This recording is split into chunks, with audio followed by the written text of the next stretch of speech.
Hello everyone, আসসালামু আলাইকুম। আজকে আপনাদের সামনে হাজির হলাম খুব সুন্দর, সহজ এবং খুব সুস্বাদু একটি রেসিপি নিয়ে। রেসিপিটি অত্যন্ত সহজ আর বৃষ্টির দিনে এটার তো কোনো মজাই আলাদা। বৃষ্টির দিনে আপনারা বৃষ্টির মজাটাকে ধরে রাখতে পারেন এই রেসিপিটি দিয়ে। তো এটা হচ্ছে প্রথমে শসা লাগবে, তারপর শুকনো মরিচ, লবণ, তারপর হচ্ছে আপনার তেঁতুল। সবগুলোকে আমরা একসাথে করে সুন্দর করে মাখিয়ে নিব। আর ধনিয়া পাতা আপনারা চাইলে একটু সরিষার তেলও এড করতে পারেন, আমরা করিনি।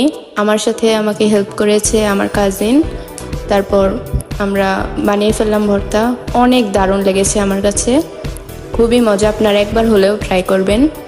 ধন্যবাদ সবাইকে।